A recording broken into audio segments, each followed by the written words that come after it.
మొదటి గ్రంథం 14వ అధ్యాయము 31వ వచనము. రెహబాము తన పితరులతో కూడా నిద్రించి దావీదుపురం ముందున్న తన పితరుల సమాధిలో పాతిపెట్టబడిన అతని తల్లి నయమానును ఒక అమోనీయురాలు. అతని కుమారుడైన అబియాము అతనికి మారుగా రాజు అయిన. ప్రార్థన చేసుకుందాం. మహాగణుడా, మహోన్నతుడా, సర్వాధికారి అనే దేవా, నీకే వందనాలు, స్తుతులు, స్తోత్రాలు తండ్రి. గడిచిన కాలమంతా నీ కృపచేత, నీ దయచేత మీరిచ్చిన క్షేమాన్ని బట్టి ప్రభా నీకు వందనాలయ్యా. దేవా, ఇంతవరకు నువ్వు స్తుతించుటకు, ఆరాధించుటకు నీ కృపను మీరు చూపించారు. అందును బట్టి దేవా నీకు వందనాలు. నీ గ్రంథం అందులో ఆశ్చర్యకరమైన, దీవెనకరమైన, హెచ్చరికరమైన నీ మాటలు ధ్యానం చేయబోతూ ఉండగా మీరే మా అందరితో మాట్లాడమని, మా ఆత్మీయ జీవితాలు తండ్రి ప్రభా బలపరిచి ముందుకు నడిపించమని యేసుక్రీస్తు నామములో ప్రార్థించి అడిగి వేడుకుంటున్నాము తండ్రి. ఆమేన్. ప్రభునందు ప్రియమైన దేవుని బిడ్డలారా, గత వారము మనము రెహబాము గురించి ధ్యానము చేసాం. ఈ దినము రెహబాము యొక్క కుమారుని గురించి ధ్యానం చేద్దాం. రెహబాము దేవునికి విధేయుడిగా జీవించాడా, అవిధేయుడిగా జీవించాడా? దేవునికి విరోధముగా జీవించాడు. దేవుని కట్టడలను విస్మరించాడు. దేవుని చిత్తాన్ని మర్చిపోయాడు. ఒకటిగా ఉన్న రాజ్యాన్ని రెహబాము చర్య వల్ల ఏం చేయబడింది? రాజ్యము చీల్చబడింది. 120 సంవత్సరాలు ఒకటిగా పరిపాలించిన తన పితరుల వలె కాకుండా రెహబాము రాజైన తర్వాత 2 గోత్రముల వారికి రెహబాము ఏమయ్యాడు? రాజయ్యాడు. యెరోబాము 10 గోత్రముల వారికి రాజుగా నియమించబడ్డాడు. అయితే ఇక రెహబాము చనిపోయిన తర్వాత అతనికి మారుగా అతని కుమారుడైన అబియాము రాజు అయినట్లుగా ఇక్కడ మనకు చూస్తూ ఉంటున్నాం. రెహబాము చనిపోయిన తర్వాత అతని కుమారుడైన అబియాము అతను మారుగా రాజు అయిను అని రాయబడి ఉంటుంది. ఇక అబియాము అనే పేరుకు అర్థము యెహోవా తండ్రి అనే అర్థము. అర్థం ఏమి వస్తూ ఉంది? యెహోవా తండ్రి అని అర్థం వస్తూ ఉంటుంది. మరొక పేరు సముద్రమునకు తండ్రి అని కూడా ఆ పేరుకు అర్థం వస్తూ ఉంటుంది. యెహోవా తండ్రి అని ఒక పేరుకు దానికి అర్థం వస్తుంది. రెండవదిగా సముద్రముకు తండ్రి అని కూడా ఆ పేరుకు అర్థం వస్తూ ఉంటుంది. అయితే ఇతను ఎన్ని సంవత్సరాలు పరిపాలించాడని మనం గమనించినప్పుడు 3 సంవత్సరాలు యూదా రాజుగా అతను ఉన్నాడు. రాజ్యము చేర్చబడిన తర్వాత యూదుల రాజుగా ఒకరు ఏర్పరచబడ్డారు, ఇశ్రాయేల్ రాజుగా మరొకళ్ళు ఏర్పాటు చేయబడ్డారు. అయితే మనము ఎవరి గురించి ధ్యానం చేస్తూ ఉంటున్నామంటే యూదా రాజుల గురించి మనము మాట్లాడుకుంటూ ఉంటున్నాం. ఇతను యూదా రాజుగా 2వ రాజు. ఇతను యూదులకు రాజుగా 2వ రాజు.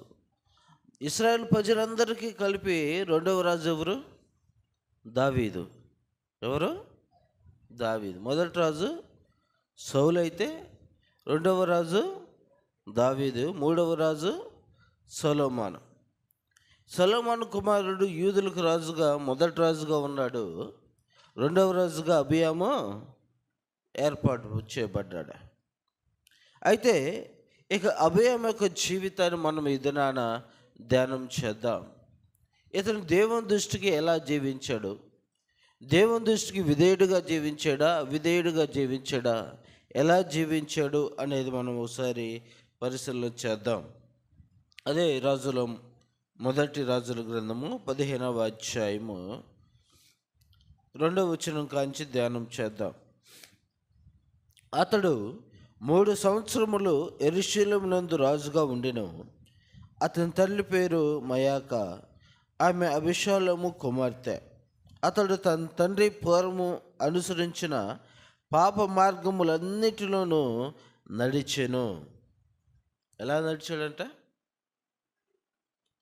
రెహబాము ఏ విధంగా అయితే జీవించాడో ఇతను కూడా ఎలా జీవించాడు? తన తండ్రి అనుసరించిన పాప మార్గములన్నిటిలో నడిచెను. తన పితరుడైన దావీదు హృదయము తన దేవుడైన యెహోవా ఎడల యథార్థంగా ఉన్నట్లు అతను హృదయము యథార్థముగా ఉండలేదు. ఎలా ఉన్నాడంట? యథార్థత లేనివాడుగా ఇక అబియాము కానొస్తూ ఉంటున్నాడు.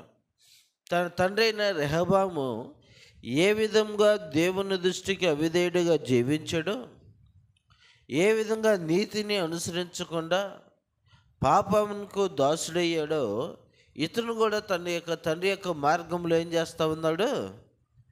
నడిచిన వాడుగా ఉంటూ ఉన్నాడు. పెద్దలు ఏ మార్గం చూపిస్తే పిల్లలు కూడా ఏ మార్గంలో నడుస్తారు? అదే మార్గంలో నడుస్తారు. తల్లిదండ్రులు ఇంట్లో గొడవ పడుతూ ఉంటే పిల్లలు వీధుల్లో ఏం చేస్తారు? ఏం చేస్తారమ్మా? తల్లిదండ్రులు ఇంట్లో గొడవ పడుతూ ఉంటే పిల్లలు వీధుల్లో గొడవ పడుతూ ఉంటారంట. వాళ్ళ ఇంట్లోనే పరువు తీసుకుంటారు, వీళ్ళు వీధుల్లో పరువు తీస్తారు. అవునా కదా?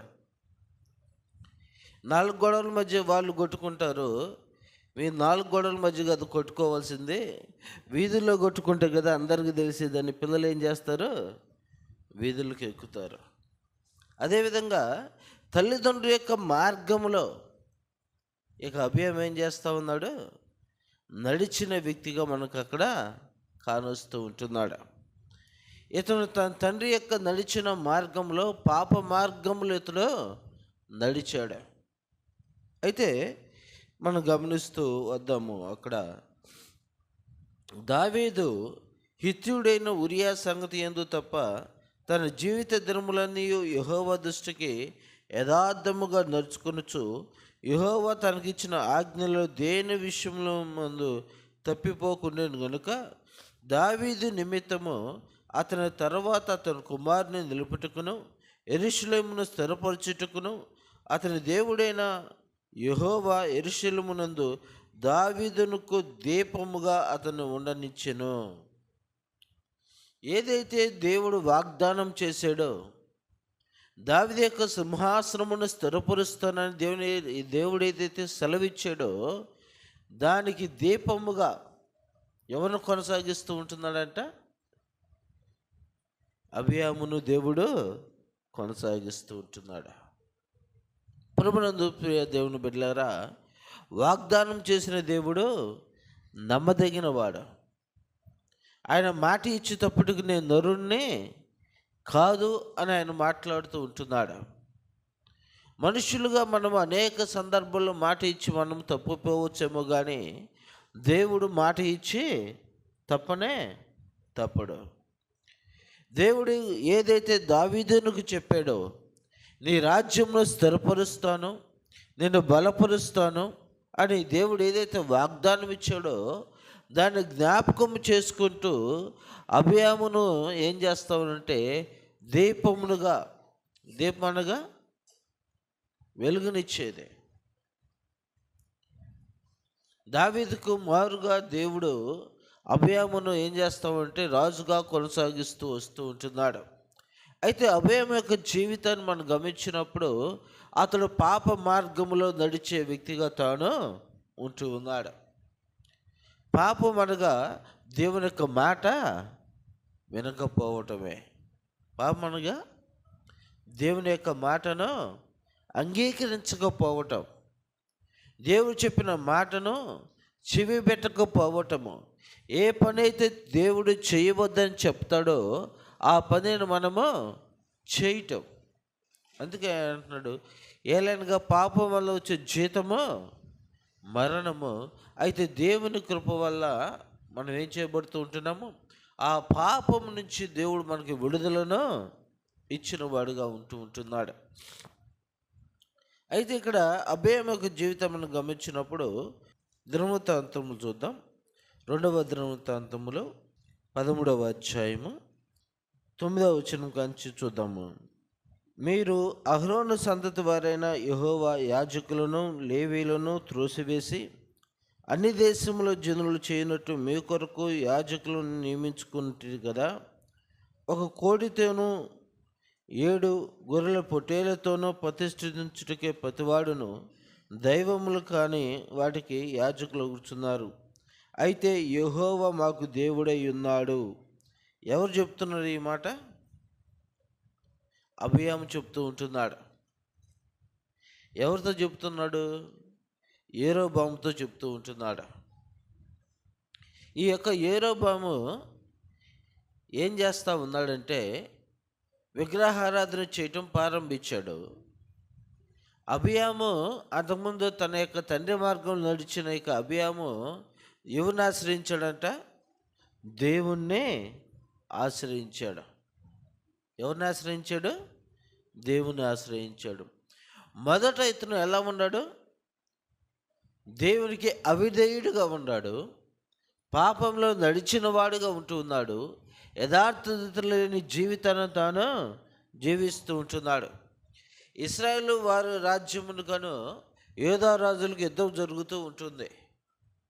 అయితే ఒక యుద్ధం జరిగే క్రమంలో యెరోబాము యొక్క సైన్యము 8 లక్షల మంది సైన్యం ఉంటా ఉన్నారు. యెరోబాముకి, ఇశ్రాయేలు వారికి. యూదా రాజులకి 4 లక్షల మంది సైన్యం ఉన్నారు. 4 లక్షలు ఎక్కువ, 8 లక్షలు ఎక్కువ? 8 లక్షలు ఎక్కువ. అయితే వాళ్ళు యుద్ధానికి వచ్చే సమయంలో ఈ యొక్క అబియాము మాట్లాడుతూ ఉంటున్నాడు వారితో, దేవుడు మీ పట్ల తన కృపను చూపించి మీకు రాజ్యాన్ని ఇచ్చిన తర్వాత మీరెందుకు అన్ని దేవతల తట్టు మీరు తిరిగారు అని ఎవరు అడుగుతున్నారు?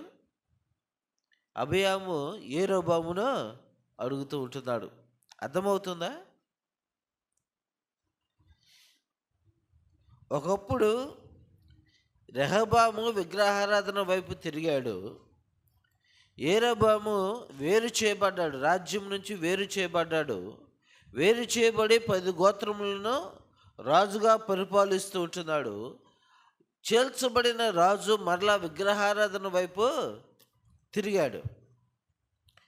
ఆ విగ్రహారాధన వైపు తిరిగిన యెరోబామును పాపంలో నడుస్తున్న వ్యక్తి, యథార్థత లేకుండా జీవిస్తున్న వ్యక్తి మరలా దేవుని ఆశ్రయించి, దేవుడు నిన్ను ప్రేమించి 10 రాజ్యములకు నిన్ను గోత్రములకు నేను రాజుగా ఏర్పాటు చేస్తే నువ్వు ఎవరి వైపు తిరిగేవు? విగ్రహారాధన వైపు తిరిగేవు. దేవునికి నువ్వు అవిధేయుడిగా మార్చబడ్డావని ఇక అబియాము యెరోబామును ఏం చేస్తా ఉన్నాడు? ప్రశ్నిస్తూ ఉంటున్నాడు. అయితే ఇక వీళ్ళకి యుద్ధం జరిగిన తరువాత దేవుడిని ఎవరు ఆశ్రయిస్తూ ఉంటున్నాడు? అబియాము ఆశ్రయిస్తూ ఉంటున్నాడు. పరిశుద్ధ గ్రంథమైన దేవుని యొక్క వాక్యములో మనం చూద్దాము. యెహెజ్కేలు గ్రంథము 18వ అధ్యాయము 31వ వచనము చూద్దాము. మీరు జరిగించిన అక్రమ క్రియలన్నిటినీ విడిచి నూతన హృదయమును నూతన బుద్ధియు తెచ్చుకుని ఇశ్రాయేలు వారులారా, మీరెందుకు మరణము నొందుదురు? ఇదే ప్రభువు యెహోవా వాక్కు. మరణము నొందువాడు మరణము నొందుతును బట్టి నేను సంతోషించువాడను కాను. కావున మీరు మనసు త్రిప్పుకొనుడి, అప్పుడు మీరు బ్రతుకుదురు. ఇదే ప్రభువు యెహోవా వాక్కు. మీరు జరిగించిన అక్రమ క్రియలన్నిటిని ఏం చేయాలంట? విడిచిపెట్టాలి. విడిచిపెట్టి మీరేం చేయాలంట? మారు మనసు పొందాలి. ఎప్పుడైతే మనము మన యొక్క జీవితంలో జరిగిస్తున్న అక్రమ క్రియలన్నిటిని మనం విడిచిపెడతామో మనకి దేవుడు ఏం చేస్తాడంటే నూతన మనసును నూతన బుద్ధి దేవుడు మనకు ఇస్తూ ఉంటున్నాడు. మనము మనకు అవిధేయతనంతా కూడా ఏం చేయాలి? విడిచిపెట్టాలి. ఏం చేయాలి? విడిచిపెట్టాలి. అదే యెహెజ్కేలు గ్రంథంలో రాయబడి ఉంటుంది 18వ అధ్యాయము 14 నుంచి ఒకసారి చదువుతూ ఉంటున్నాను, జాగ్రత్తగా గమనిద్దాము. అయితే అతనికి కుమారుడు పుట్టగా ఆ కుమారుడు తన తండ్రి చేసిన పాపములన్నిటిని చూచి ఆలోచించుకొని అట్టి క్రియలు చేయకుండిన ఎడల, అనగా పర్వతముల మీద భోజనము చేయకయు, ఇశ్రాయేలు పెట్టుకున్న విగ్రహముల తట్టు చూడకయు, తన పొరుగువాని భార్యను చెరపకయు, ఎవరినైనాను బాధ పెట్టకయు, తాకట్టు ఉంచుకొనకయు, బలత్కారము చేత నష్టపరచకయు, ఆకలి కొన్న వారికి ఆహారం ఇచ్చి, దిగంబరికి బట్టలు ఇచ్చి, భేదవాని మీద అన్యాయంగా చేయవేయక, లాభము కొరకు అప్పియకయు, వడ్డీ పుచ్చుకొనకయు నుండిన వాడై నా విధులను ఆచరించుచు నా కట్టడలను అనుసరించుచు నుండిన ఎడల, అతడు తన తండ్రి చేసిన దోషమును బట్టి చావడు, అతడు ఆవశ్యకముగా బ్రతుకును. తండ్రి అవిధేయుడై జీవించినప్పుడు ఆ తండ్రి చేసిన క్రియలు ఇతను చేయకుండిన ఎడల తండ్రి యొక్క దోషం ఎవరి మీదకి రాదంట? ఎవరి మీదకి రాదు? బిడ్డల మీదకి రానే రాదు. వాళ్ళ నాన్న అన్యాయం చేశాడు, ఆ అన్యాయం బిడ్డలు కొట్టిందయ్యా. వాళ్ళ నాన్న తప్పు చేశాడు, ఆ తప్పు బిడ్డల మీదకి వచ్చింది. వాళ్ళ నాన్న వాళ్ళ తాత ఎంతో మోసకరంగా జీవించాడు, ఆ పాపము బిడ్డల మీదకి వచ్చింది అని మనం ఏం చేస్తాము? మాట్లాడుకుంటూ ఉంటాం. అవునా కదా? పెద్దలు చేసిన పాపానికి బిడ్డలు బలైపోతూ ఉంటున్నారని మనం మాట్లాడుకుంటూ ఉంటాం. అయితే ఆ పెద్దలు నడిచిన మార్గంలోనే బిడ్డలు కూడా నడిస్తే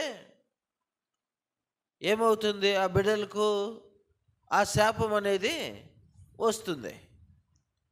ఆ బిడ్డలు కూడా పాపంలో నడిచేవారుగాను, పెద్దల పట్ల విధేయత లేనివారుగాను, విగ్రహాలను ఆరాధించేవారుగాను, మంచి చెడులు వివేచింపకుండా తన ఇష్టానుసారంగా జీవించేవాడుగాను ఉంటే దేవుని యొక్క కోపానికి, దేవుని యొక్క ఉగ్రతకు అతను లోనవుతాడు. అలా కాకుండా తను ఆలోచించుకొని ఏం చేయాలి? ఆలోచించుకొని దేవుడు జ్ఞానమునిచ్చే వ్యక్తిగా ఉంటున్నాడు. నీకు జ్ఞానము కొదువైన ఎడల నన్ను అడుగుము అంటున్నాడు. సొలొమోను ఏం అడుగుతూ ఉన్నాడు? జ్ఞానం అడుగుతూ ఉంటున్నాడు. అయ్యా, ఇంతమందిని పరిపాలించాలంటే, ఇంతమందికి నేను సమాధానం చెప్పాలంటే, వీళ్ళ యొక్క గొడవలు నేను తీర్చాలంటే నాకు జ్ఞానము చాలదు. ఈ లోక జ్ఞానము వెర్రితనము, కానీ దేవుడిచ్చే జ్ఞానము శ్రేష్టమైనది. దేవుడిచ్చే జ్ఞానము పవిత్రమైనది. దేవుడిచ్చే జ్ఞానంలో అన్యాయం అనేది ఉండదు. మనము కొన్ని సందర్భాల్లో మన జ్ఞానాన్ని బట్టి తీర్పులు తీరిస్తే ఒక వ్యక్తికి ఏం జరుగుతుంది? అన్యాయం అనేది జరుగుతుంది. కానీ దేవుని యొక్క జ్ఞానం చేత మనం తీర్పు తీర్చినప్పుడు అది ఇరువురికి న్యాయబద్ధంగా ఉంటుంది. అందుకే సొలొమోను అడుగుతున్నాడు, నాకు జ్ఞానము దయచేయి, ఆ జ్ఞానం చేత నన్ను నింపు అని అడుగుతూ ఉంటే దేవుడు జ్ఞానంతో పాటు ఐశ్వర్యము కూడా దేవుడు ఇచ్చినవాడుగా ఉంటూ ఉన్నాడు. కాబట్టి ప్రియ దేవుని బిడ్డలారా, ఇతడు ఆలోచించుకోవాలి. నా తండ్రి అవిధేయుడుగా ఉన్నాడు, నా తండ్రి దుర్మార్గుడుగా ఉన్నాడు, నా తండ్రి దేవుని యొక్క మాటను తునీకరించిన వ్యక్తిగా ఉంటూ ఉన్నాడు. అలా నేను జీవించకూడదు, నేను మంచివాడిగా జీవించాలి, నలుగురు ఎదుట మంచిగా నా యొక్క ప్రవర్తనను నేను కాపాడుకోవాలి, దేవుడు నన్ను చూస్తున్నాడు అని భయభక్తులు కలిగి ఎప్పుడైతే నువ్వు చెడుతనాన్ని విసర్జించి ఆ చెడు మార్గంలో నువ్వు నడవకుండా దేవుని వైపు తిరిగి నువ్వు దేవుని యొక్క సూచన మేరకు, దేవుని యొక్క ఆలోచన మేరకు నువ్వు నడిచినట్లయితే నీ తండ్రి చేసిన దోషములు, నీ తండ్రి జీవించిన ఆ యొక్క శిక్ష నీ మీదకి రాదు. నువ్వు తప్పించబడతావు, నువ్వు బతుకుతావని దేవునికి వాక్యము స్పష్టంగా అక్కడ మాట్లాడుతూ ఉంటుంది. ఆ తర్వాత మనం గమనిద్దాము 18వ వచనము. యెహెజ్కేలు గ్రంథం 18వ అధ్యాయం 18వ వచనము. అతని తండ్రి క్రూరుడై పరులను బాధపెట్టి బలాత్కారము చేత తన సహోదరులను నష్టపరిచి తన జనులలో తగిన క్రియలు చేసిన కనుక అతడే తన దోషం బట్టి మరణము నందును. తండ్రి క్రూరుడై. ఇక రెహబాము ఎలా జీవించాడు? క్రూరుడుగా జీవించాడు. ఆ ప్రజలందరూ కూడా వచ్చి ఏం చెప్పారు? విన్నారు కదా పోయిన వారము. ఏం చెప్పారు? అయ్యా, మా ఎడల దయ చూపించు, మమ్మల్ని కనుకరించు, మేము వెట్టి చాకిరి చేయలేకపోతూ ఉంటున్నాం. మీ నాన్న మమ్మల్ని చాలా బాధలు పెట్టాడు సొలొమోను, కాబట్టి నువ్వు మా భారాలు తగ్గించు, మేము మీకు దాసులుగా ఉంటాము, నువ్వు చెప్పిన పని మేము చేస్తాము, నీ మాట వింటాము, జాగ్రత్తగా నీ రాజ్యంలో నీ కింద మేము ఉంటాము, సంతోషంగా నిన్ను రాజుగా మేము అంగీకరిస్తామని రెహబామును ఏం చేశారు? వేడుకున్నారు. అప్పుడు రెహబాము ఏం చెప్పాడు? మా తండ్రి ఒక దెబ్బ కొడితే నేను ఏం చేస్తా అన్నాడు? 2 దెబ్బలు, కొరడాలతో 2 దెబ్బలు కొడతాను అన్నాడు. మా నాన్న బెత్తంతో కొడితే నేను కొరడాలతో కొడతాను అని చెప్పాడు. అంటే ఆలోచన క్రూరత్వమైన ఆలోచన. అలా జీవించాడు రెహబాము. ఇక్కడ దేవుని యొక్క వాక్యం ఏం చదివిస్తూ ఉంటుంది? తన తండ్రి క్రూరుడుగా ప్రవర్తించాడు, తన తండ్రి అవిధేయుడుగా ప్రవర్తించాడు ప్రజల పట్ల. ఆ యొక్క క్రూరత్వం నుంచి, ఆ బలాత్కారము, ప్రజల మీద బలాత్కారమును చేసే యొక్క పనులన్నిటి నుంచి నువ్వు పక్కకు వచ్చినట్లయితే నీ మీదకి ఆ దోషము రాదు. తండ్రి చేసిన దోషము తండ్రే అనుభవిస్తాడు. అది నీ మీదకి రాకుండా ఉండాలి అంటే నువ్వేం చేయాలి? ఏం చేయాలంట? మనసు మార్చుకోవాలి. ఏం మార్చుకోవాలి? హృదయాన్ని మార్చుకోవాలి. హృదయం ఎలాంటిది? చెప్పంగల మారిపోయిద్దమ్మా హృదయమా?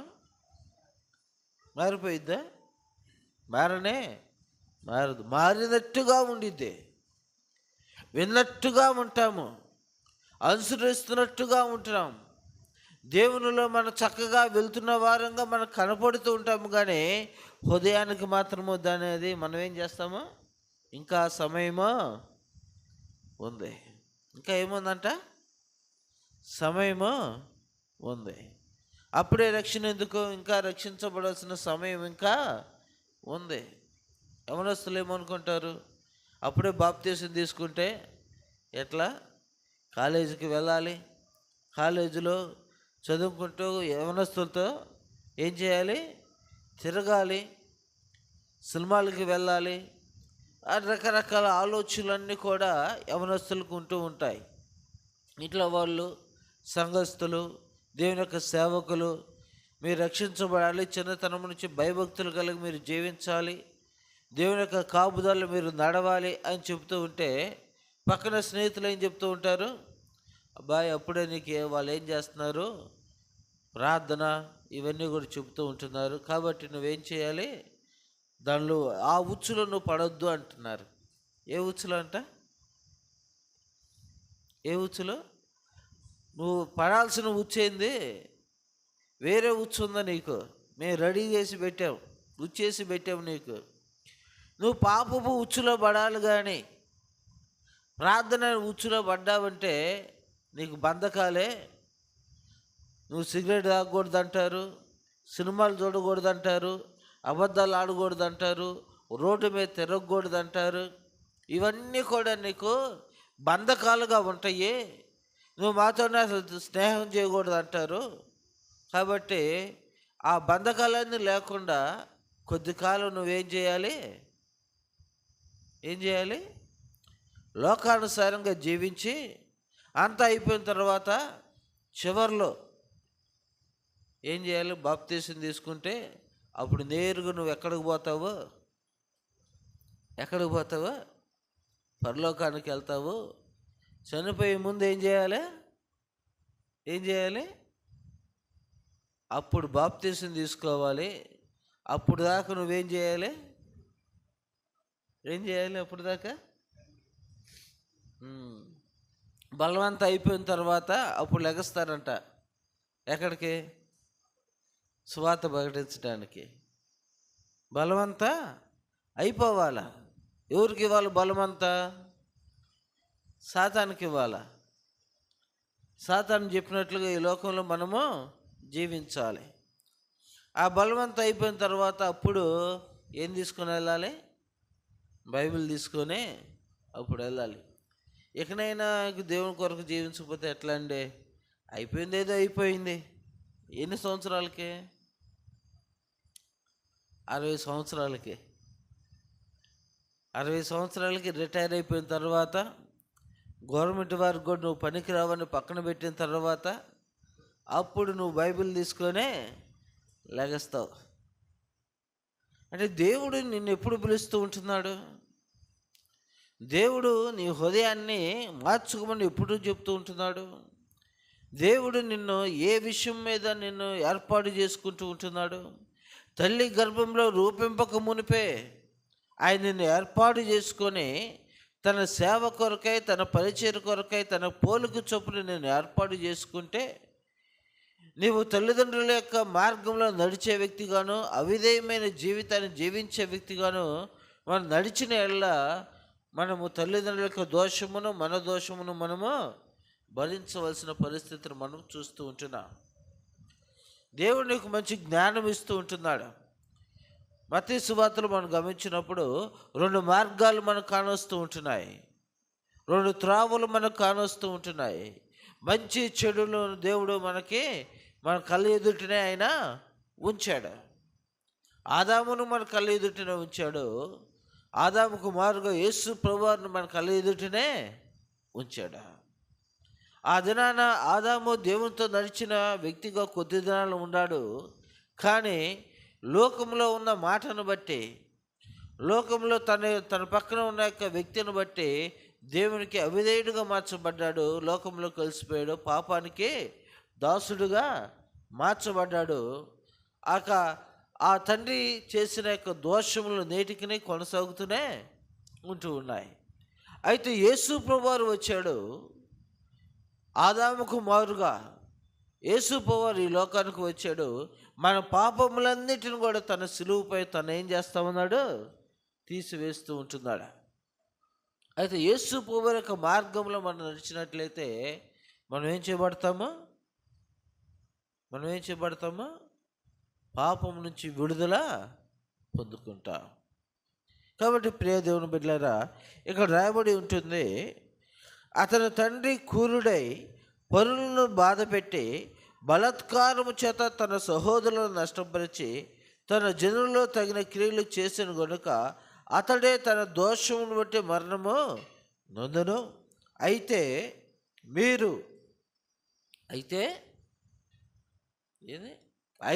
మీరు కుమారుడు తన తండ్రి యొక్క దోష శిక్షను ఎలా మోయట లేదని చెప్పుకొనుచున్నారు.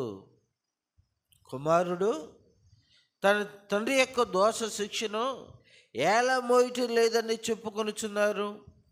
కుమారుడు నీతి న్యాయములు అనుసరించి నా కట్టడలన్నిటినీ అనుసరించి గైకొనును గనుక అతడు ఆవశ్యకముగా బతుకును. పాపం చేయవాడే మరణము నొందును. తండ్రి యొక్క దోష శిక్షణ కుమారుడు మోయట లేదని కుమారుడు దోష శిక్షను తండ్రి మోయడు. నీతిపరునుగానే చెందును. దుష్టుని దుష్టత్వమును ఆ దుష్టునికే చెందును. ఏమని రాయబడి ఉంటుంది? తండ్రి యొక్క దోషము కుమారుడు మోయడంట. తండ్రి దోషం తండ్రే మోస్తాడు. కుమారుని యొక్క దోషము కుమారుడే మోస్తాడు.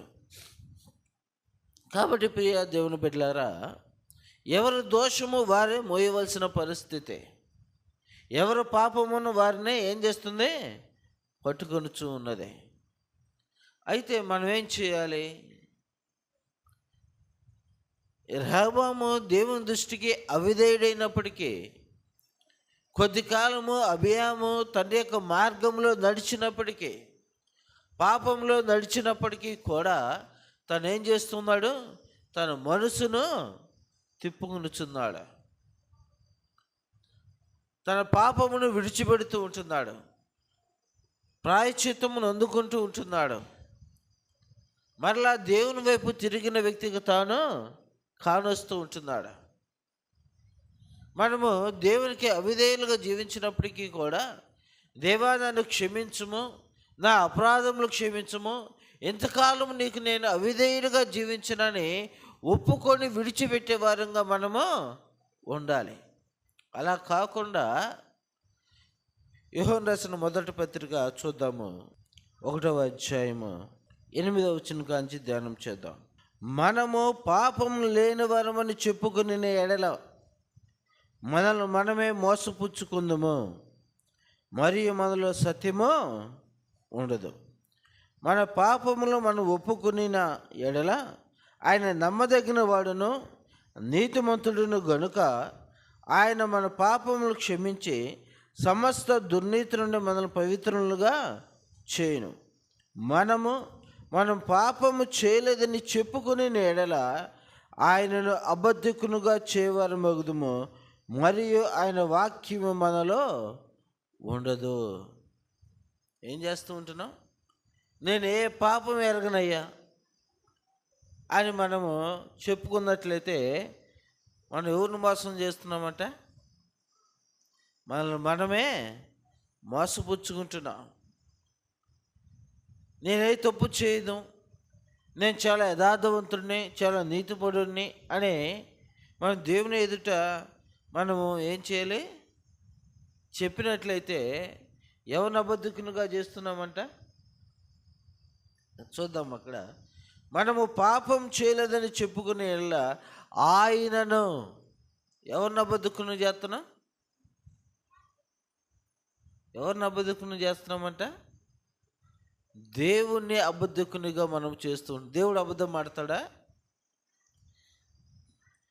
నువ్వేమో నేను పాపం చేయలేదు, నేను చాలా మంచివాడిని అని ప్రమాణాలు చేస్తూ ఉంటారు.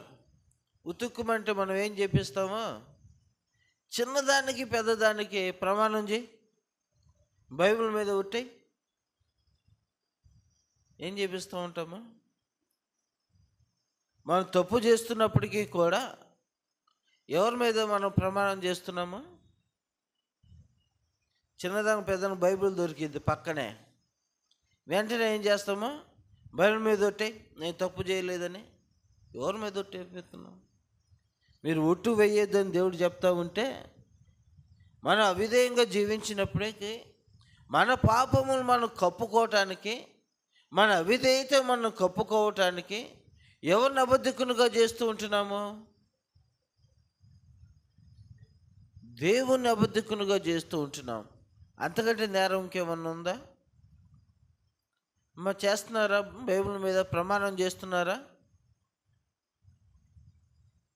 బైబిల్ మీద ప్రమాణము చేయకూడదు.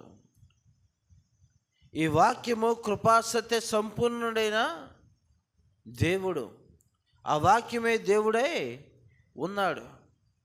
ఈరోజు అనేక మంది మనం గమనిస్తూ ఉంటున్నాము, 2 తలంపులు కలిగిన వారు, భక్తిహీనులుగా ఉండేవారు, దేవునితో నడుస్తున్నట్లుగా జీవించి లోకంలో జీవిస్తున్న వారు ఎవరి మీద ప్రమాణం చేస్తారంటే దేవుని మీద ప్రమాణం చేస్తూ ఉంటారు, బైబిల్ మీద ప్రమాణం చేస్తూ ఉంటారు. నేనే తప్పు చేయలేదు, నాలో ఏ నేరము లేదు అని నేరస్థాపన చేస్తూ ఉంటారు. అయితే ఇది ఇక్కడ దేవునికి వాక్యం తెలియజేస్తుంది, మనము పాపము చేయలేదని చెప్పుకునే ఎడల ఆయన అబద్ధికునుగా చేయవారు మగుదుము, మరియు ఆయన వాక్యము మనలో ఉండదు. వాక్యము అనగా దేవుడు. ఆ దేవుడు ఎవరిలో లేడంట? మనలో లేడు. ఆయన మనలో ఉన్నట్లయితే మనం ఏం చేస్తాము? మనం ఏం చేస్తాము? మన మనస్సును త్రిప్పుకుంటాము. ఆయన మనలో ఉంటే మనం ఏం చేస్తాము? మన ఆలోచన మార్చుకుంటాం, మన క్రియలను మార్చుకుంటాం, మన తలంపులను మార్చుకుంటాం, మన దుష్ట తలంపులు అన్నిటిని కూడా మార్చుకొని దేవునికి విధేయుడిగా జీవించడానికి ప్రయత్నం చేస్తాం. ఆయన మనలో లేకపోయినట్లయితే మనము లోకాన్ని అనుసరించి మనము జీవిస్తాం. ఇక అభియాము ఒకప్పుడు లోకంలో జీవించిన వ్యక్తే, కానీ అతడు ఒక దినాన దేవుని ఆశ్రయించాడు అని రాయబడి ఉంది. దేవుని ఆశ్రయించిన తర్వాత తన ప్రవర్తన మార్చుకొని తను ఏం చేస్తూ ఉన్నాడంటే ఎదుటి రాజుకి సువార్తను ప్రకటిస్తూ ఉంటున్నాడు. తన ప్రవర్తన మార్చుకొని, తన ఆలోచన మార్చుకొని, తన క్రియలన్నిటి కూడా మార్చుకొని తనకంటే బలమైన రాజుకి హితబాధ చేస్తూ ఉంటున్నాడు. నువ్వెందుకు విగ్రహాలతోటి నువ్వు తిరిగేవు? నువ్వెందుకు దేవుడు నీకు ఇచ్చిన ఆధిక్యతను నువ్వెందుకు కించపరుచుకుంటుంటున్నావు? ఎందుకు యుద్ధాలు చేయడానికి వస్తూ ఉంటున్నావు? ఇది మంచిది కాదని దేవుని తరపున హెచ్చరిస్తూ ఉంటున్నాడు. అయినప్పటికీ లోకంలో ఉన్న వ్యక్తి యొక్క హృదయము ఏం చేయబడదు? కఠినపరచబడుతూ ఉంటుంది. ఎన్ని మార్లు గద్దించినప్పటికీ కూడా, ఎన్ని మార్లు దేవుని యొక్క వాక్యముని ఎదుకు వస్తున్నప్పటికీ కూడా నువ్వు వినకుండా ఉన్నట్లయితే హఠాత్తుగా తిరుగులేకుండా ఒక దినాన ఈ లోకాన్ని విడిచిపెట్టవలసిన పరిస్థితి వస్తూ ఉంటుంది. కాబట్టి ప్రియ దేవుని బిడ్డ, అభియాము హెచ్చరిస్తూ ఉంటున్నాడు. ఎవరిని? యెరొబోమును హెచ్చరిస్తూ ఉంటున్నాడు. నీ ప్రవర్తన మార్చుకోయ్యా. నువ్వు దేవుడు ఏదైతే ఎక్కడి నుంచి అయితే తీసుకొని వచ్చాడో తన ప్రజలను, ఏ విగ్రహాల తట్టు నుంచి దేవుడు తీసుకుని వచ్చాడో, ఎక్కడైతే వెట్టి చాకల నుంచి వారిని విడిపించుకొని పాలు తేనెలు ప్రవహించే దేశానికి తీసుకుని వచ్చాడో ఆ ప్రాంతంలో నువ్వు మరలా ఏం చేస్తున్నావు అంటే దేవతలను నువ్వు నిలబెట్టి ఉన్నావు. ఇది మంచిది కాదు అని హెచ్చరిస్తే యెరొబోము మాట వినలా. యెరొబోము ఎవరు? యెరొబోము ఎవరు? సొలొమోనుకి సేవకుడు. యెరొబోము ఎవరు? సొలొమోను దగ్గర పనిచేసే వ్యక్తి. ఆ పనిచేసే వ్యక్తిని దేవుడు ఏం చేశాడు? రాజుగా ఉంచాడు.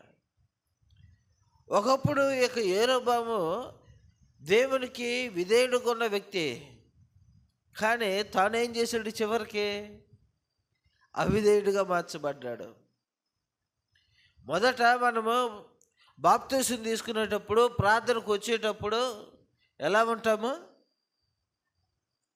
ఇక బతుకుట క్రీస్తే, చావైతే లాభం. పౌలు వలె మంచి తీర్మానం చేసుకుంటాం. బాప్తిసం తీసుకున్న కొంతకాలం బాగానే నడిపించబడతాం. తర్వాత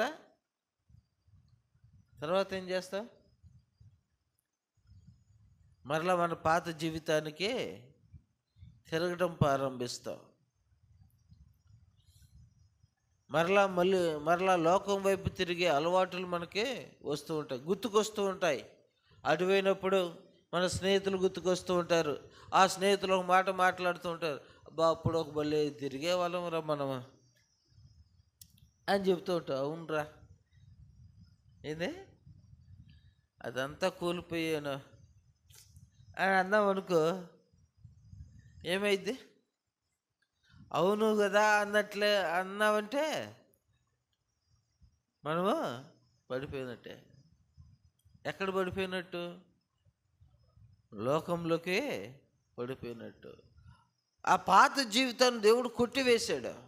మరలా దేవుడు జ్ఞాపకం చేసుకొని అంటాడు. కానీ నీ స్నేహితులు, లోకంలో ఉన్న స్నేహితులు ఏం చేస్తారు? జ్ఞాపకం చేస్తూ ఉంటారు. దేవుడు ఏమంటాడంటే నీ పాత జీవితంతో నాకు అవసరం లేదు. నువ్వు మారుమనసు పొందుకున్నావా? నీ బుద్ధి మార్చుకున్నావా? నీ ప్రవర్తన మార్చుకున్నావా? మరలా నువ్వు వెనక్కి మాత్రం నువ్వు చూడొద్దు, నేను వాటిని జ్ఞాపకం చేసుకోను అని దేవుడు చెప్తూ ఉంటే, మరలా నీ స్నేహితులు వచ్చి ఒకప్పుడు భలే తాగేవాళ్ళమే, మనం ఆ పెట్టగోడ మీద ఉండి తాగేవాళ్ళమే అని అన్నాడు అనుకో, అవును అని మరలా వాటితో మనం మాటలు కలిపేవనుకో, మరలా పెట్టగోడ మీదకి నువ్వు ఏం చేయాలా? వెళ్ళాలా? లోకంలో ఉన్న కబుర్లన్నీ కూర్చొని చెప్పుకోవాలా. ఆ ఇంట్లో ముచ్చట్లు, ఈ ఇంట్లో ముచ్చట్లు, ఎదురింట్లో వాళ్ళు ముచ్చట్లు. ఒకప్పుడు అవన్నీ విడిచిపెట్టి దేవునితోనే సంభాషించేవాళ్ళు, దేవునితోనే మాట్లాడేవాళ్ళు. సమయం దొరికితే ప్రార్థన, సమయం దొరికితే స్తుతి, సమయం దొరికితే విశ్వాసులతో సహవాసము, సమయం దొరికితే దేవుని మందిరానికి వెళ్ళి దేవుని మందిరంలో పని చేయటము, ప్రార్థన చేయటము, ఈ ఆలోచనతో ఉండేవారు. ఎప్పుడైతే లోకము తట్టు కొంచెం ఆలోచన మనం ఇచ్చినట్లయితే, ఇరుగు పొరుగు వారికి దేవుని యందు భయభక్తులు లేని వారితో సహవాసము మనం చేసినట్లయితే మరలా వెంటనే ఏమొచ్చేస్తాయి? ఏమొచ్చేసిద్ది? లోకంలోకి మనం వెళ్ళిపోయినట్లయితే మరలా ఒక దెయ్యం పోయి ఎన్ని దెయ్యాలు వస్తున్నాయంట? ఒక దెయ్యం పోయి ఎన్ని దెయ్యాలు వస్తున్నాయమ్మా? 7 దెయ్యాలు వస్తున్నాయంట. నువ్వు మాట కలిపితే చాలు, ఒక మాట పోయి ఆ చుట్టుపక్కల 7 కుటుంబాల గురించి అన్ని సంభాషణ అంతా కూడా నీ దగ్గర ఉండిద్ది. ఎంత మిస్ అయిపోయానో, ఎంత సమాచారం నేను కోల్పోయానో, ఇంత జరుగుతుందా నా కళ్ళ ముందే. నేను ప్రార్థన అంటే ఉదయం బైబిల్ తీసుకెళ్తున్నాను, సాయంత్రం వస్తున్నాను, నా పని నేను చేసుకుంటున్నాను, ఇంత జరుగుతుందా ఇళ్ళ మధ్య? చూద్దాం, ఇంకా తెలుసుకోవాలనే ఆలోచన నీలో రేకెత్తించింది. అవునా కదా? ఇస్తున్నారా? ఇరుగు పొరుగు వారికి సమయం ఇస్తున్నారమ్మా? బాగా ఇస్తున్నారంట. దేవునికి స్తోత్రం. దేనికి ఇస్తున్నారు? దేవుని మాటలకి ఇస్తున్నారా? లేకపోతే వాళ్ళ ఇరుగు పొరుగు వారి కుటుంబాలు ఏం జరుగుతున్నాయి, వాళ్ళు ఎలా జీవిస్తుంటున్నారు, వాటికి ఎక్కువ ప్రాముఖ్యతనిస్తున్నారా? దేనికి ఇస్తున్నారమ్మా? దేవుని మాటలకు సెలవిస్తానికి మీరు సమయం ఇస్తున్నారా? వాళ్ళ కుటుంబ విషయాలు, ఇంకొకరి కుటుంబ విషయాలు తెలుసుకోవడానికి మనం సమయం ఇస్తున్నామా? దేనికి సమయం ఇస్తున్నాం? మనము మారు మనసు పొందిన తర్వాత, మనకు బుద్ధి వచ్చిన తర్వాత, బుద్ధి రావటం అంటే, బుద్ధి రావటం అంటే ఏంది? దేవుడు ఏం సెలవిస్తూ ఉంటున్నాడు? మీకు బుద్ధి వచ్చి మీరు మనసు తిప్పుకున్నట్లయితే మీరేం చేయబడతారు? జీవిస్తారు, బ్రతుకుతారు. ఏం చేస్తారంట? బ్రతుకుతాం. అలా కాకుండా బుద్ధి వచ్చినట్లుగా మనం నటించినట్లయితే ఎవరిని అబద్ధికుని చేస్తున్నాం? ఎవరిని మోసం చేస్తున్నాం? మనం నటించే భక్తి చేసినట్లయితే ప్రయోజనమో లేదు. మనమే మోసపుచ్చుకుంటున్నాం. మనమే ఎవరికి అప్పగించుకుంటున్నాం? పాతాళానికి మన జీవితాన్ని అప్పగించుకుంటున్నాం, నరకానికి మన జీవితాన్ని అప్పగించుకుంటున్నాం. మనమే మోసపుచ్చుకుంటున్నాం, దేవుని అబద్ధికునిగా చేస్తూ ఉంటున్నాం. కాబట్టి నీకు నిజంగా బుద్ధి వచ్చినట్లయితే, నువ్వు నిజంగా మారుమనసు పొందిన వ్యక్తిగా ఉన్నట్లయితే, నీ ఇరుగు పొరుగు అనేక జీవితంలో మనం తొంగి చూడం. పక్కవనేక జీవితంలోకి మనం తొంగి చూడం. పక్కవనేక కుటుంబ విషయాలు మనం కలగజేసుకోము. మన యథార్థత, మన నీతి కలిగి వారి కొరకు మనం ఏం చేస్తామో? ప్రార్థన చేస్తాం. ఏం చేస్తాం? మనము ప్రార్థన చేస్తాం. అందుకే ప్రార్థన ద్వారా ఏం చేయబడతాయంటే హృదయాలు మార్చబడతాయి. మన పక్కవారు అవిధేయులుగా ఉన్నారనుకోండి, నువ్వు మార్చబడిన తర్వాత, నీకు బుద్ధి వచ్చిన తర్వాత వారు కూడా మార్చబడాలని నువ్వేం చేస్తావు? ప్రార్థన అనేది చేస్తావు. ఇక్కడ సొలొమోను సేవకుడుగా ఉన్న యెరోబామును దేవుడు ఏం చేశాడు? 10 గోత్రాలకు ఆ ప్రజలందరూ కూడా యరొబామును ఎన్నుకున్నారు. ఇక యరొబాము ఏం చేస్తూ ఉన్నాడంట, మరలా విగ్రహాలతోటి తాను తిరిగాడు.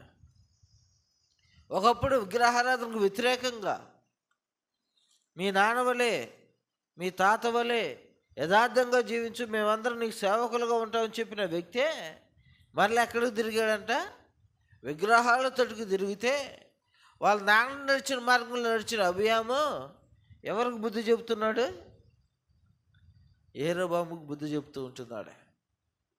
ప్రభునందు ప్రియ దేవుని బిడ్డలారా, ఇక అభియాము ఎవరి తట్టు తిరిగాడంటే బుద్ధి వచ్చి దేవుని తట్టు తిరిగాడు, దేవుని ఆశ్రయించాడు.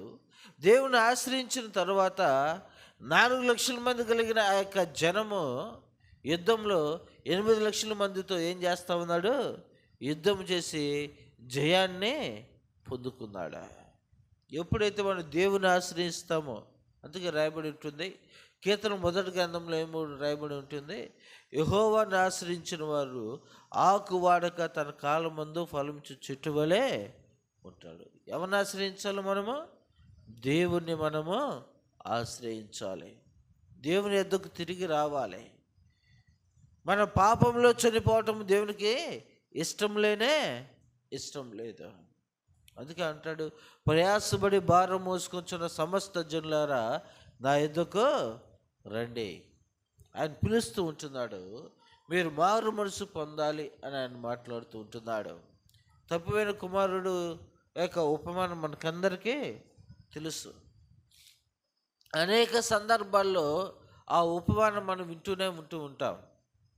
అయితే ఆ తప్పిపోయిన కుమారుడికి ఏమొచ్చిందంట, ఏమొచ్చింది, బుద్ధి వచ్చింది. ఎప్పుడు బుద్ధి వచ్చింది, తన దగ్గరికి తీసుకెళ్ళిందంతా కూడా అయిపోయిన తర్వాత బుద్ధి వచ్చింది. అప్పుడు మరలా ఏం చేస్తూ ఉన్నాడు, తిరిగి తండ్రి ఎద్దకు వస్తూ ఉన్నాడు. తండ్రి ఏం చేశాడు, బయటే ఉంచాడా, ఉంచలా. ఏం చేశాడు, మెడ మీద పడి ముద్దు పెట్టుకున్నాడంట. ఏం చేశాడు, ఇన్నాళ్ళు బాగా తిరిగి వచ్చావయ్యా రాయ్యా అని ఏం చేశాడు, ముద్దు పెట్టుకొని ముందుగా అతను ఏం చేశాడు, శుభ్రంగా స్నానము చేయించి బట్టలు మార్చేసి మురికి వస్త్రాలన్నిటి కూడా తీసివేశాడు, ప్రశస్తమైన వస్త్రాలను ధరింపజేశాడు. బుద్ధి వచ్చినప్పుడు అతను ఇంక వెనక్కి తిరిగి చూడలేదు. మనం రక్షించబడిన తరువాత దేవుని యొక్క వాక్యము మనలో ఉంటే మనం ఏం చేయబడతామో, ఎప్పుడు దేవుని వైపు చూసే వరంగానే మనము ఉంటాం. అందుకే అక్కడ రాయబడింది, మనము పాపము చేయలేదని చెప్పుకునే ఎడల ఆయనను అబద్ధికునుగా చేయవలనగుదుము, మరియు ఆయన వాక్యము మనలో ఉండదు. ఆ పైన వచ్చిన మనం గమనిద్దాము, 7వ వచనం కూడా చూద్దాము. అయితే ఆయన వెలుగులోనున్న ప్రకారము మనమును వెలుగులో నడిచిన ఎడల మనము అన్యోన్య సహవాసం గలవారమై యుందుము. అప్పుడు ఆయన కుమారుడైన యేసు రక్తము ప్రతి పాపము నుండి మన పవిత్రులుగా చేయును. యేసు యొక్క రక్తము మనల్ని ఏం చేస్తుంటుంది, ప్రతి పాపము నుంచి మనల్ని విడుదల కలుగజేస్తుంటుంది. కాబట్టి ప్రియ దేవుని బిడ్డలారా, సమయం అయిపోతూ ఉంటుంది, ముగిస్తూ ఉంటున్నాను. మనం ఒకప్పుడు అవిధేయులమే, కానీ దేవుని ఆశ్రయించిన తర్వాత, మన పాపములన్నీ కూడా ఒప్పుకున్న తర్వాత, ఆయన వెంబడిస్తున్న తర్వాత, ఆయన రక్తము వలన మనకేం కలుగుతుంది, విమోచన దొరుకుతుంది. మన పాపములకు ప్రాయశ్చిత్తము దొరుకుతుంది. మన పాపములు ఒప్పుకొని విడిచిపెట్టినట్లయితే మనం ధన్యులుగా మార్చబడతాము, నీతిమంతులుగా మార్చబడతాము, పవిత్రులుగా మార్చబడతాము. మనం ఎవరితో సహవాసం చేస్తామంటే అన్యోన్య సహవాసము. ఎవరితో చేస్తాము, దేవునితో. మొదట మనం జ్ఞాపకం చేసుకోవాలి, దావీదుకు మారుగా అభియామును దేవుడు దీపముగా ఏం చేశాడంట, పెట్టాడంట. దీపం ఏం చేస్తుంది? దీపం యొక్క ఉద్దేశం ఏమిటి? వెలుగునిచ్చేదే. అవిధేయుడైన అభియాము దేవుని ఆశ్రయించాడు. 3 సంవత్సరాలు పరిపాలించిన దేవుని ఆశ్రయించాడు కాబట్టి చక్కగా దేవుని యొక్క రాజ్యాన్ని స్వతంత్రించుకుంటాడు. మనకు బుద్ధి వచ్చి దేవుని యొక్క సన్నిధానానికి వచ్చిన తర్వాత బుద్ధి వచ్చినట్లుగా మనం నటించినట్లయితే, మారుమనసు పొందినట్లుగా మనం నటించినట్లయితే, దేవునికి ఇష్టలుగా ఉన్నట్లుగా మనం ఇష్టలుగా లేని వ్యక్తులుగా మనం జీవించినట్లయితే మనమే మోసపురుచుకొని ఎక్కడికి చేర్చబడతామో? నరకానికి చేర్చబడతాము. నిజంగా బుద్ధి వచ్చి దేవుని దగ్గరికి వస్తే దేవుడు ఏం చేస్తాడంటే లోపలికి తీసుకుని వెళ్తాడు. ఎక్కడికి తీసుకెళ్తాడు? ఇంటిలోకి తీసుకువెళ్తాడు. అదే నటించే వాళ్ళంగా ఉన్నట్లయితే మత్తయి సువార్తలో చూద్దాము, 7వ అధ్యాయము 21వ వచనము.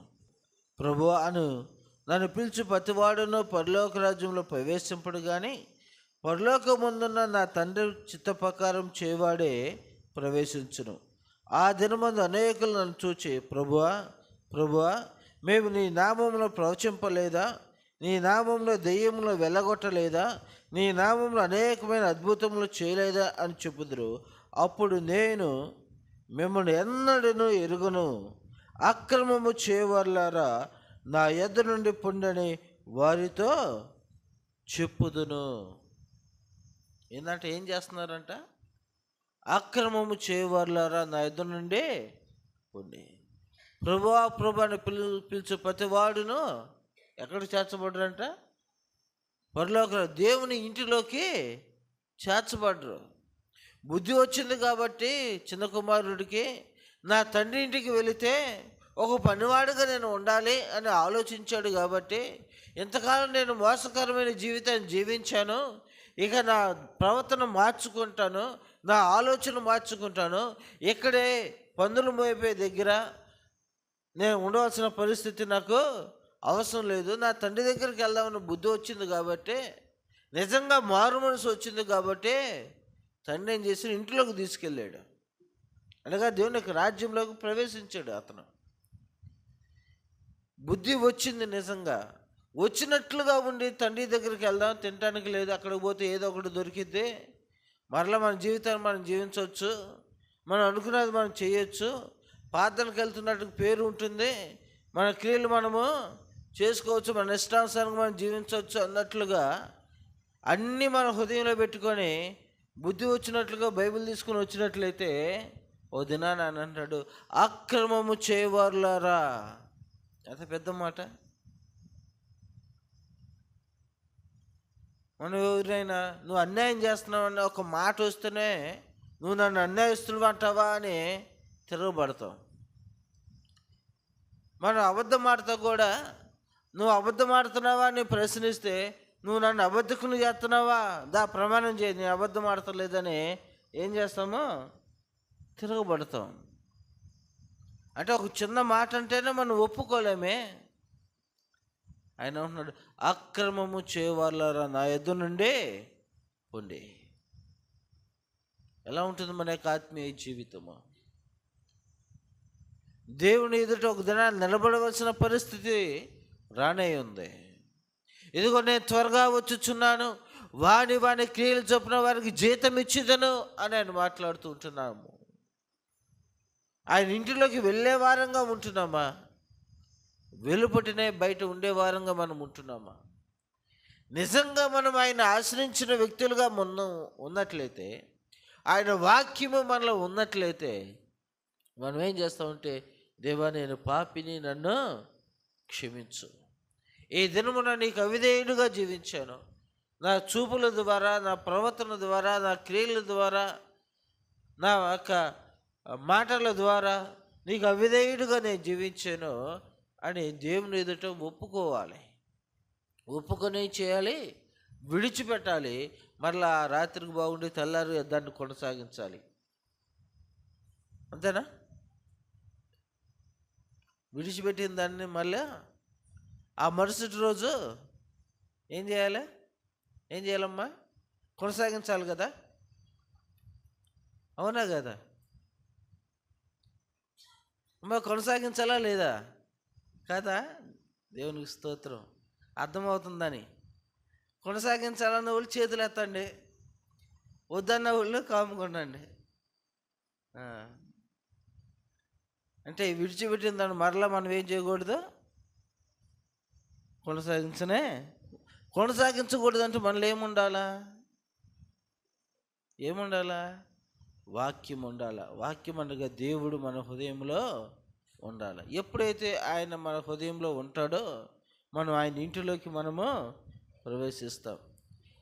ఆయన మన ఇంటిలో లేకపోతే, మన హృదయం అనే ఇంటిలో ఆయన లేకపోతే ఆయన ఇంటిలోకి మనకి స్థానము లేదు. ఆయన మన ఇంట్లోకి చేర్చుకుంటే ఆయన ఇంట్లోకి మనల్ని చేర్చుకుంటాడు. ఆయన బంధువు వచ్చి నిన్ను ఆహ్వానించాడు. ఆహ్వానం లేకుండా వెళ్తే నిన్ను ఏం చేస్తాడు? పట్టించుకుంటాడా? నీ బంధువుని ఇంట్లో చేర్చుకుంటే రేపు నువ్వు దూరం ఉండగానే ఏం చేస్తాడు?